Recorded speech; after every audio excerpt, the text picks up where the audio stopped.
Hello everyone, hope you're doing well.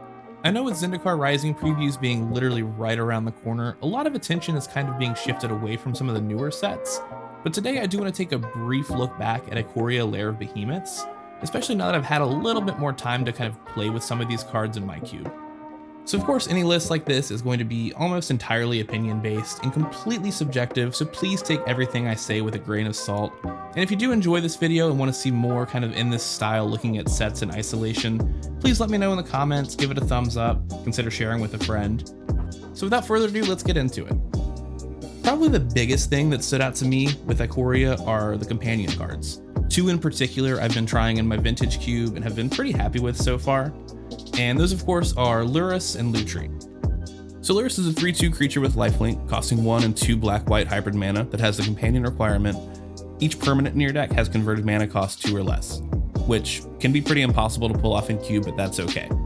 It's Lurrus' other ability that we care about, rather than the companion mechanic itself. So Lurrus reads, during each of your turns you may cast a permanent with converted mana cost 2 or less from your graveyard.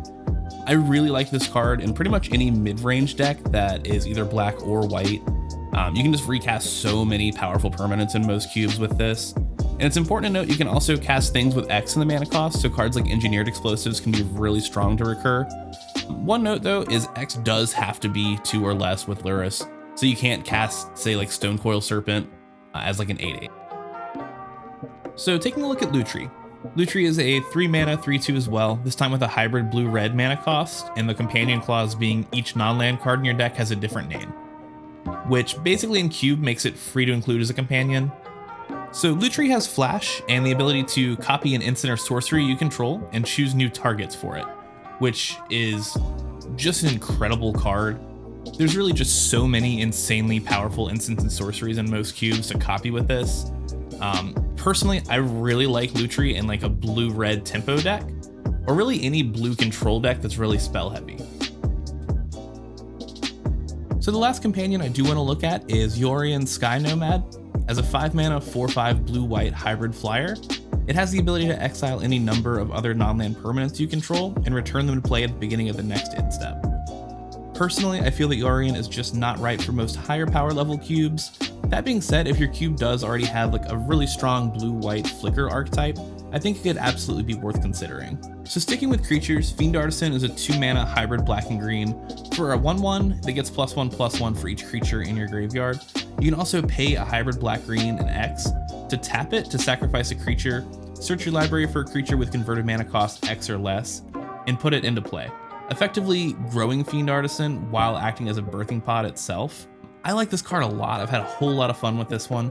I think it's amazingly designed. I do think it belongs in most cubes, especially if you have like a recurring nightmare, survival of the fittest kind of theme already worked into your cube. Another creature I've been super happy with in that blue-red tempo deck I talked about earlier is Sprite Dragon.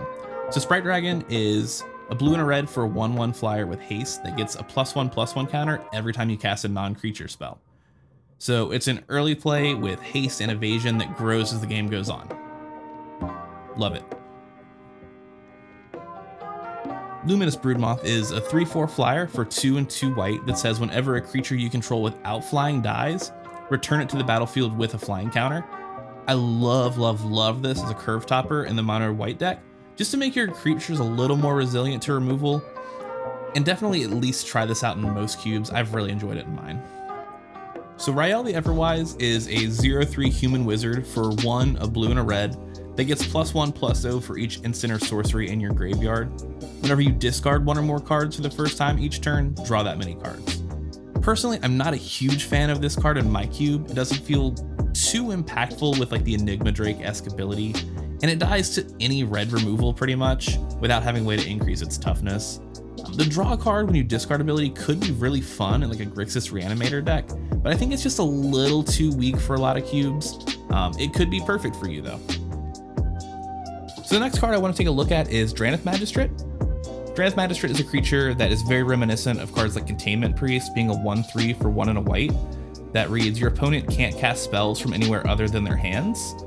I think it just misses the mark a bit by only stopping creature spells from being cast rather than entering the battlefield, so decks like Reanimator and Sneak and Show can just ignore this altogether.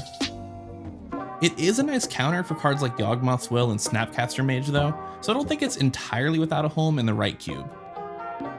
Moving on from creatures, Luca Coppercoat Outcast is a new planeswalker from Ikoria with 5 starting loyalty costing 3 and 2 red. So Luca can dig through the top of your deck for cards to cast with his plus ability. He can exile a creature to reveal cards from the top of your library until you reveal a creature with a higher converted mana cost and put it into play. That's a -2. And for an ultimate, he can have each creature you control deal damage to your opponent equal to its power. Overall, I do really like the design of this card, and I think it could be a great addition to a lot of larger cubes. So next up, we're looking at Vivien, Monsters Advocate. Vivien's a 5 mana planeswalker with 3 loyalty, and the static abilities: you may look at the top of your library at any time, and you may cast creatures from the top of your library. Her +1 creates a 3/3 beast with your choice of Vigilance, Reach, or Trample, and a -2 that reads: when you cast your next creature spell, search your library for a creature with converted mana cost less and put it into play. Again, overall I think Vivien is a totally fine planeswalker.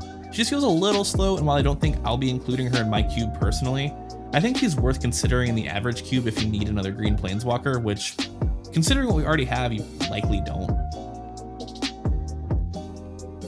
So the next card I want to talk about is a removal spell that I believe should be in pretty much every cube, and that is Heartless Act. An uncommon instant for 1 and a black that says destroy target creature with no counters on it, or remove up to 3 counters from target creature. This is such a versatile removal spell, as most creatures in the average cube aren't going to have counters too often, and against creatures that do, this will either severely power them down so it's never dead, or just flat out kill them in the case of, say, a Hydroid Krasis that was cast with 3 power and toughness and has no base toughness on its own. Hall of the Death Dweller is a 3 mana sorcery that returns up to 2 target creatures with total converted mana cost 3 or less from the graveyard to play, with a Death Touch counter and a Menace counter on either of them. I think in a cube with a very strong mid-range focus, this card could be really fun and maybe really good, especially in like a peasant cube to get more value out of some of your smaller creatures. With that being said, I do feel like it's just a little weak for most like vintage or legacy power level cubes. Moving on, Shark Typhoon. Shark Typhoon is certainly a card. I actually haven't personally tried this one yet, but if you've got the room and blue in your cube, I think it could be incredibly fun. And come on, it's Sharknado. It's Sharknado, just play Sharknado. Shark Typhoon is an enchantment for 5 and a blue that reads: whenever you cast a non-creature spell, create an XX blue shark with flying where X is that spell's converted mana cost. It also has cycling for 1 blue and X that creates another flying shark with power and toughness equal to X when you cycle it. So overall, super cool card. I think this absolutely has potential to be a powerhouse in a lot of cubes. So next up are 2 enchantments that are very similar in what they do, and those are Song of Creation and Whirlwind of Thought. Song of Creation costs 1 and Temur colors that says you may play an additional land on each of your turn. Whenever you cast a spell, draw 2 cards. Sounds amazing, right? Only downside is it also says at your end step, you have to discard your hand. So really, I only like this in decks where you can play this and immediately win, which are pretty few and far between. I have had some luck playing this in Storm decks and just drawing out my deck, producing an insane amount of mana, drawing a ton of cards, and casting Brain Freeze or Tendrils with a really high Storm count before you have to discard your hand. So if you have room, it's a card with a really high ceiling, but a very, very low floor as well. Overall, I think it's a fun inclusion, but it's probably not what you want to be doing. Whirlwind of Thought, I feel, is the weaker of the 2 cards, costing Jeskai colors and 1, simply reading when you cast a non-creature spell, draw a card. So typically, enchantments that hit the board and don't have an immediate impact on the game are considered to be pretty weak. In a lot of decks, turning every spell you cast into a cantrip can be worth it though, especially if you're planning the long game. Decks like Jeskai Control, especially in a slower cube, I think it's definitely worth trying out, but again, probably not optimal in like a vintage legacy cube. That being said, I do have fun with it, so I'm absolutely keeping it in mind. And the last thing I do want to touch on are the new Triome lands. So if you aren't aware, Triomes have 3 basic land types, and they're super easy to fetch. They can cycle for 3 mana. The only downside is they do enter tapped. So I think they're a little too slow for most cubes. Even like a modern cube, I think probably doesn't want this. However, if you do have a cube with a really strong 3-color theme, this can absolutely be a worthwhile inclusion, I feel. So that wraps up my assessment of Ikoria Lair of Behemoths for Cube. I know I missed a ton of cards in this video, and if there is something you feel unfairly got left out, please leave it in a comment. I'm more than happy to pin cards that I feel should have been mentioned. Other than that, did you agree with my take on these cards? Do you disagree? Tell me why in the comments, and of course, thank you so much for watching. Until next time, take care.